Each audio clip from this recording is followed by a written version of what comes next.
In today's video, I'm going to teach you how to resend an invitation to a user in Confluence. This can be particularly useful if a team member hasn't received their invitation or hasn't been able to access their account yet. Let's walk through the process together. Start by navigating to your Confluence homepage.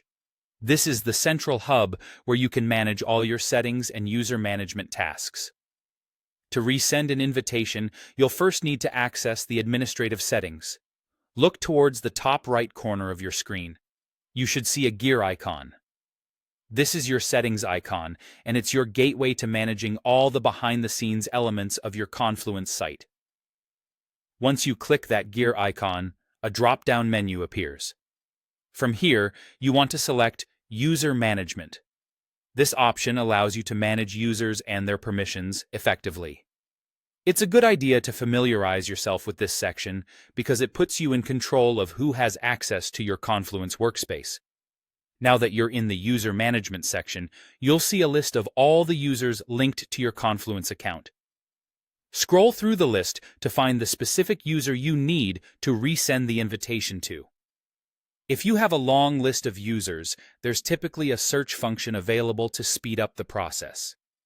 Once you've found the user, look for three dots, often referred to as an action menu, located to the right of the user's details.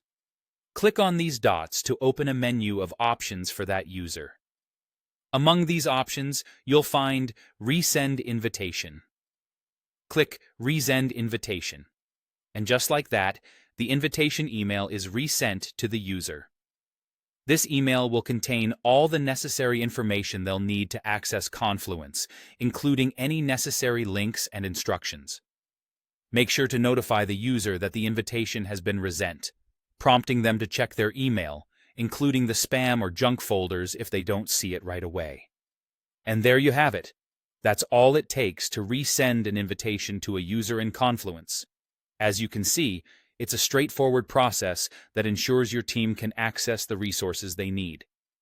This function can be incredibly useful, not just for correcting any initial oversight, but also for re-inviting users who may have missed or misunderstood their first invitation. Thank you for joining me today. If you found this guide helpful, please make sure to like and subscribe for more tutorials and tips. Feel free to drop any questions or comments in the section below if there's anything else you'd like to know about using Confluence. Until next time, happy collaborating.